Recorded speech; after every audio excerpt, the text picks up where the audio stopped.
Hello dear students, welcome back to organise knowledge channel. और बच्चों, इस वीडियो में हमारा जो चैप्टर फर्स्ट है केमिकल रिएक्शन एंड इक्वेशन, वो हमारा चैप्टर कंटिन्यू है। फर्स्ट पार्ट में हम समझ चुके हैं केमिकल इक्वेशन क्या होती है, स्केलेटल केमिकल इक्वेशन क्या है और किस तरह से हम इक्वेशन को बैलेंस करते हैं। अगर आपने वो वीडियो नहीं देखी है तो उसका लिंक आपको डिस्क्रिप्शन बॉक्स में मिल जाएगा, वहाँ से आप उसको देख सकते हो। अब हम करेंगे इन टेक्स्ट क्वेश्चन जो आपके पेज नंबर 6 पर दिए गए हैं, उनको हम डिस्कस करेंगे। जो हमने लास्ट पार्ट में जहाँ तक हमने छोड़ा था उससे आगे हम कंटिन्यू करेंगे। पढ़ते पढ़ते चैनल को सब्सक्राइब भी कर लीजिए अगर आपने नहीं किया है, और वीडियो को लाइक शेयर भी ज़रूर कर दीजिए। तो देखिए, क्वेश्चन फर्स्ट आपको दिया गया है, why should a magnesium ribbon be clean before burning in air. यानी एयर में बर्न करने से पहले मैग्नीशियम रिबन को क्लीन क्यों किया जाता है। तो आप बहुत ईजिली इसका आंसर लिख सकते हो, क्योंकि हमने जब चैप्टर किया है तो ऑलरेडी हमने इसको बहुत अच्छे से समझा था। बिकॉज मैग्नीशियम जो है that is a very reactive metal, sodium calcium की तरह ही मैग्नीशियम भी रिएक्टिव मेटल है। And when it expose to air it react with oxygen to form a layer magnesium oxide. जब इसको एयर में एक्सपोज किया जाता है तो मैग्नीशियम ऑक्साइड जो है इसके सरफेस पे बन जाता है, और जो मैग्नीशियम ऑक्साइड की जो लेयर होती है that is quite stable, and ये जो है इसको बर्न होने से रोकती है। ठीक है, और इसीलिए मैग्नीशियम रिबन को क्लीन किया जाता है by sand paper to remove this layer so that underlying metal जो है underlying metal can be used for the reaction. तो इसीलिए इसकी जो कवरिंग होती है मैग्नीशियम के ऊपर, उसको हटाने के लिए सैंड पेपर से उसको रगड़ा जाता है ताकि ऊपर की जो लेयर है वो हट जाए। उसके बाद सेकेंड क्वेश्चन है, right the balanced equation for the following chemical reaction. Balanced chemical equation जो है ये क्या हमें करनी है। देखिए, hydrogen plus chlorine hydrogen chloride बनता है, तो हमें यहाँ पे फॉर्मूले याद होने चाहिए। हाइड्रोजन का फॉर्मूला क्या है H2, क्लोरीन का फॉर्मूला है Cl2। ठीक है, हाइड्रोजन क्लोराइड बनेगा यानी HCl। अब इसको हम बैलेंस करेंगे, दो हाइड्रोजन यहाँ पे हैं, दो क्लोरीन यहाँ पे हैं, तो और यहाँ पे HCl है, तो हम क्या करेंगे, कोफिशिएंट 2 से इसको मल्टीप्लाई कर देंगे, जिसकी वजह से दो हाइड्रोजन हो गए और दो ही क्या हो गए, क्लोरीन हो जाएंगे। उसके बाद नेक्स्ट देखिए, बेरियम क्लोराइड का फॉर्मूला है BaCl2। एल्यूमिनियम सल्फेट का फॉर्मूला है Al2SO4 होल थ्राइस। एंड इससे बनता क्या है, इससे बनेगा barium sulphate BaSO4 plus aluminium chloride. ठीक है, एल्यूमिनियम क्लोराइड का फॉर्मूला होता है AlCl3, तो इससे AlCl3 जो है वो बन जाएगा। सो ये हो गया हमारा। अब यहाँ से इसको हम बैलेंस कर लेंगे। तो देखिए, मैं यहाँ पे हमारे पास जो है बेरियम बैलेंस है, अगर हम पहले देखें। उसके बाद यहाँ पे देखिए एल्यूमिनियम हमारे पास 2 है, लेकिन यहाँ पे एल्यूमिनियम हमारे पास अगर आप देखेंगे तो 1 होगा, तो इसको हमने 2 से मल्टीप्लाई कर दिया, जिसके कारण यहाँ पे हमारे क्लोरीन कितने हो जाते हैं, 3 2 जा 6 हो जाते हैं। तो 6 क्लोरीन करने के लिए हमने क्या किया, यहाँ पे Cl2 है तो इसको भी हमने 3 से मल्टीप्लाई कर दिया। अब जैसे ही हमने इसको 3 से मल्टीप्लाई किया तो बेरियम जो है वो हमारे यहाँ पे कितने हो जाते हैं, ये 3 हो जाते हैं, जिसकी वजह से हमें BaSO4 को 3 से मल्टीप्लाई करना पड़ता है। और जैसे ही हम इसको 3 से मल्टीप्लाई करते हैं, SO4 जो है ये भी होल थ्राइस जो है ये ऑलरेडी है। ठीक है, और ये ऑलरेडी जो है अपने आप ही क्या हो जाती है, यहाँ से इसके साथ बैलेंस हो जाती है।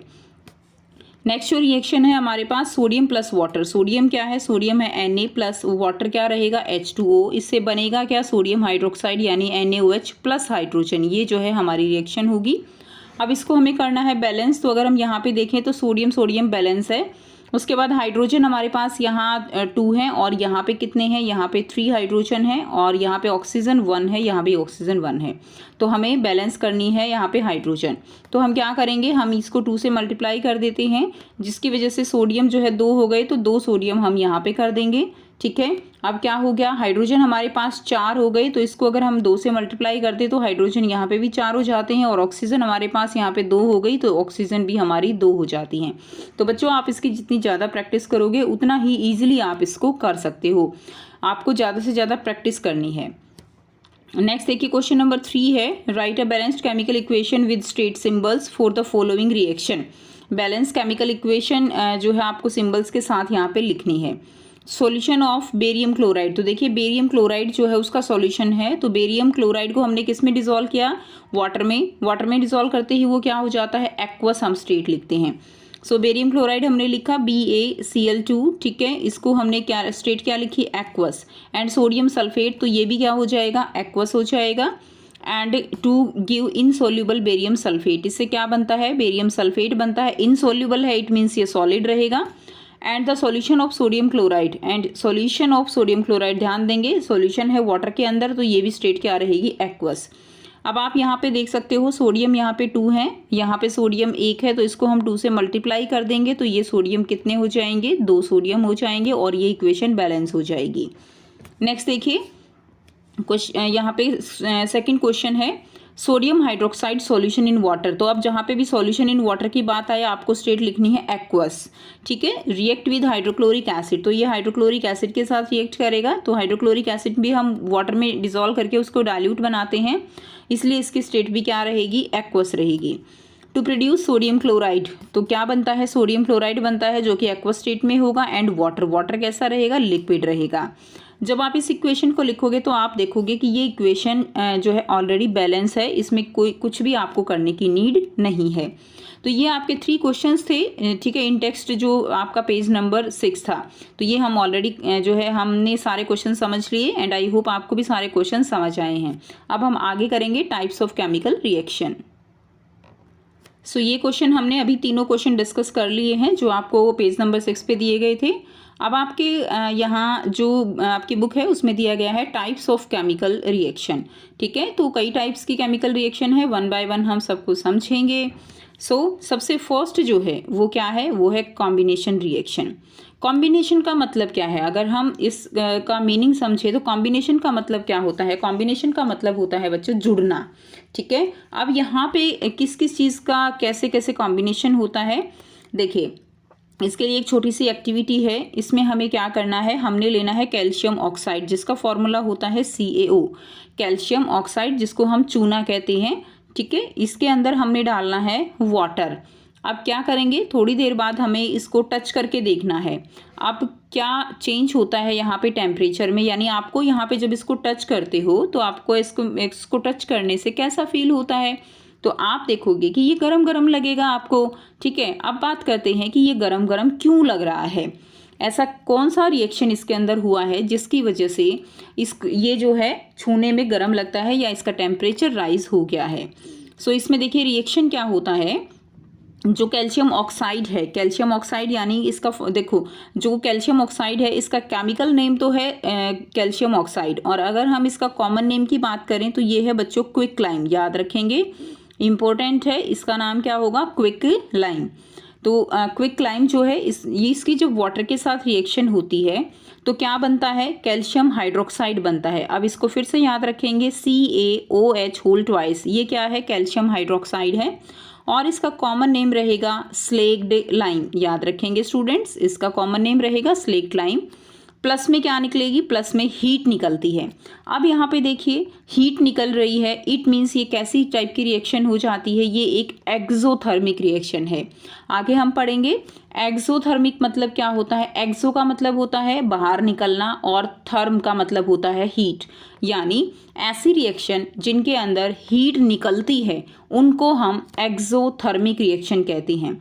और यहाँ पे हीट जो है वो इस रिएक्शन के ड्यूरिंग निकल रही है, इसीलिए ये एक एक्सोथर्मिक रिएक्शन है। कॉम्बिनेशन तो है ही, तो साथ में क्या है, ये एक एक्सोथर्मिक जो है रिएक्शन है जिसकी वजह से जो टेम्परेचर है वो इस बीकर का राइज हो जाता है, पानी का राइज हो जाता है और हमें ये गर्म महसूस होता है। अब इसमें समझने वाली बात ये है कि ये कॉम्बिनेशन रिएक्शन कैसे है। तो देखिए कॉम्बिनेशन रिएक्शन क्या होती है, जिसमें 2 या 2 से ज़्यादा जो रिएक्टेंट्स होते हैं, 2 or more reactants, they combine together and form a product. इसमें एक तो ये रिएक्टेंट हो गया मान लीजिए A और एक रिएक्टेंट ये हो गया मान लीजिए B, तो दोनों ही रिएक्टेंट मिलके एक नया प्रोडक्ट बनाते हैं C, जो कि क्या है, स्लेक्ड लाइम है। तो दो या 2 से ज़्यादा रिएक्टेंट जब आपस में मिलते हैं and there will be the formation of a single product, then it will be known as combination reaction. तो आप अपनी बुक में जो है अंडरलाइन करिए, such a reaction in which a single product is formed from 2 or more reactant is known as combination reaction, ठीक है, काफ़ी इंपॉर्टेंट है। उसके बाद देखिए अब आगे क्या होता है, ये सारा वाइट वॉश का जो प्रोसीजर है यहाँ पे कि स्लेक्ट लाइम से वाइट वॉश जो है वो कैसे होता है फिर वो हम यहाँ पे समझने वाले हैं। जैसा कि हमने समझा कि जो चूना है यानी क्विक लाइम है उसको हमने वाटर में डाला और क्या बन गया बच्चों, स्लेक्ट लाइम बन गया। अब यहाँ पे क्या होता है कि जो स्लेक्ट लाइम है, ठीक है, जो हमें यहाँ पे मिला है, देखिए यहाँ पे हमें स्लेक्ट लाइम मिला है, इसको क्या किया जाता है, इसको जो है वॉल्स के ऊपर अप्लाई कर दिया जाता है वाइट वॉश के लिए। अब कैल्शियम हाइड्रोक्साइड को वॉल्स के ऊपर अप्लाई कर दिया। वॉल्स के ऊपर अप्लाई करने के बाद क्या होता है, जैसे कि हमें पता है एटमॉस्फेयर के अंदर क्या है, कार्बन डाइऑक्साइड गैस है। अब धीरे धीरे जो कार्बन डाइऑक्साइड गैस है वो इस स्लेक्ट लाइम यानी कैल्शियम हाइड्रोक्साइड के साथ धीरे धीरे रिएक्ट करती रहती है एंड एक थिन लेयर बन जाती है कैल्शियम कार्बोनेट की। कैल्शियम कार्बोनेट क्या होता है, जैसे चौक है, चूना मतलब जो संगमरमर है, स्टोन है, उसका फॉर्मूला होता है कैल्शियम कार्बोनेट। सो यहाँ पे एक थिन लेयर बन जाती है कैल्शियम कार्बोनेट की, ठीक है। एंड इसका जो मार्बल है उसका फॉर्मूला यही है कैल्शियम कार्बोनेट, और साथ में क्या है, वाटर होता है जो कि इवेपोरेट हो जाता है एटमॉस्फेयर में। क्लियर। अब देखिए यहाँ पे जो ये रिएक्शन है, ये रिएक्शन यानी इस रिएक्शन को, ये रिएक्शन जो है क्या है, एक तरह से ये रिएक्शन है वाइट वॉश के लिए रिएक्शन। क्लियर। तो इसलिए इसको जो है आप अच्छे से कर लेंगे कि किस तरह से जो वॉल्स हैं उनके अंदर कैसे चमक आती है सफ़ेदी करने के बाद। तो जो चमक होती है ना वॉल्स के ऊपर, वो चमक जो आती है, शाइनी फिनिश जो आती है, वो आती है इस कैल्शियम कार्बोनेट के कारण, जो कि एक तरह से क्या बन जाता है, मार्बल बन जाता है दीवारों के ऊपर, ठीक है।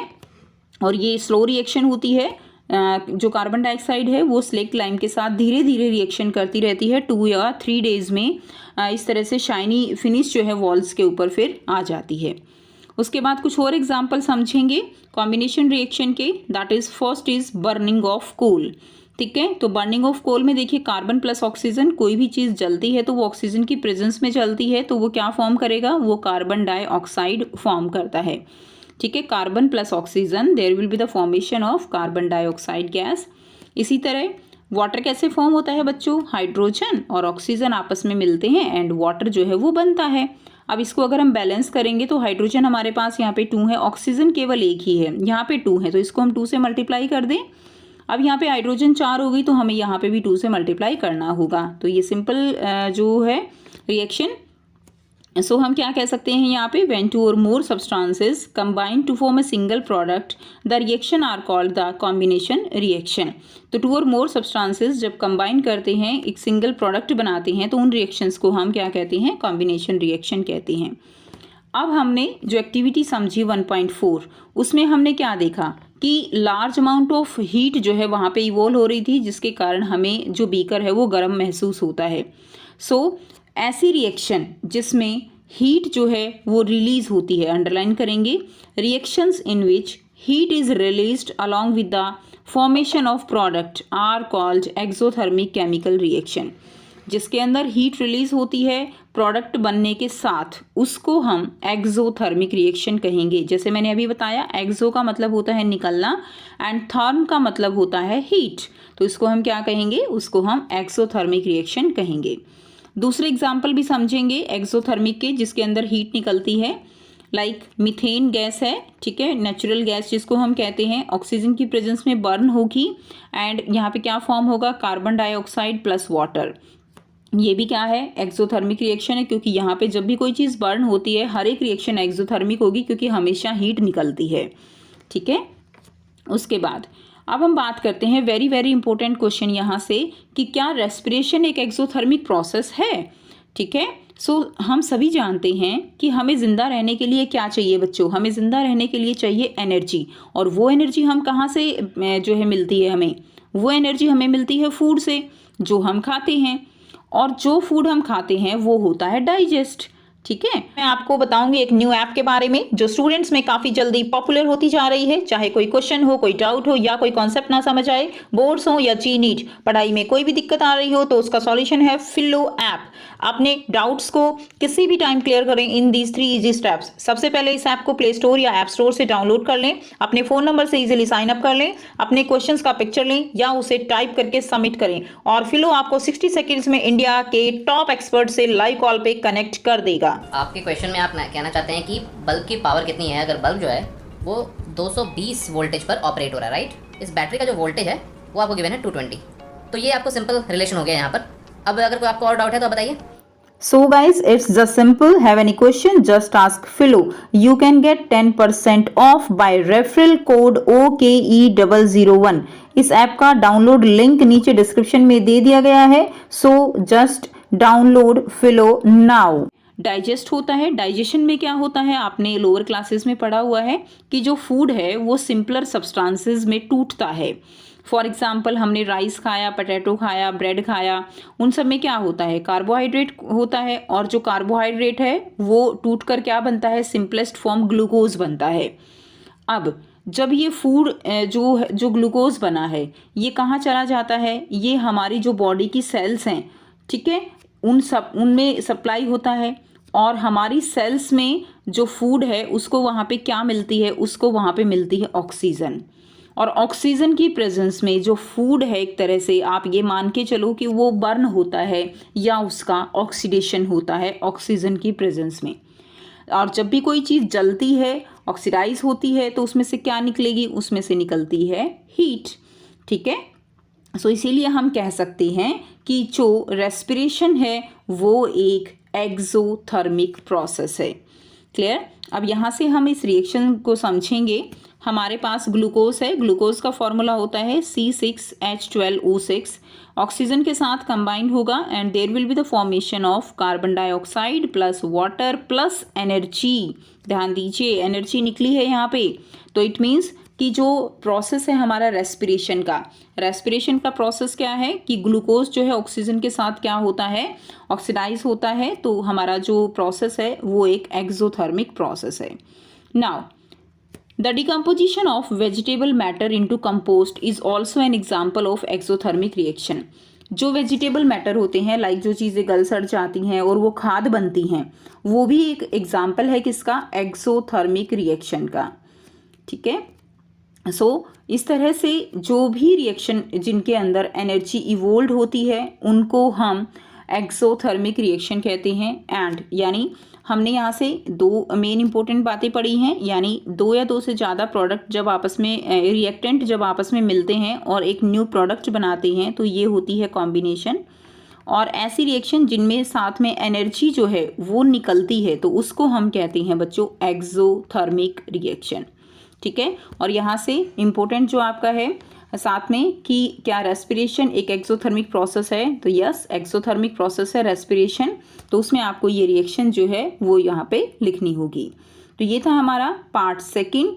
और नेक्स्ट जो हमारा पार्ट आएगा उसमें हम बहुत ही अच्छे से समझेंगे डीकम्पोजिशन रिएक्शन क्या होती है एंड वेरी वेरी इंपॉर्टेंट. तो ये सारा जो टॉपिक है हम डीकम्पोजिशन रिएक्शन का वो हम नेक्स्ट पार्ट में करेंगे. सो आई होप स्टूडेंट्स आपको सारे जो क्वेश्चंस है वो भी क्लियर हैं एंड साथ ही साथ आपको कॉम्बिनेशन रिएक्शन क्या होती है, एक्सोथर्मिक रिएक्शन क्या होती है, आपको यहाँ से बिल्कुल क्लियर है. अगर आपको लगता है फिर भी कोई डाउट है तो आप कमेंट सेक्शन में कमेंट करके पूछ सकते हो. और अगर आप बच्चों को लगता है कि मेरा इस तरह से पढ़ाने से आपको समझ आता है तो मुझे भी थोड़ा सपोर्ट कीजिए एंड वीडियो को ज़रूर से लाइक कीजिए, शेयर कीजिए और चैनल को भी सब्सक्राइब कीजिए अगर आप चैनल पर न्यू हो. So thanks for watching. मिलते हैं नेक्स्ट पार्ट में डिकम्पोजिशन रिएक्शन के साथ. Take care.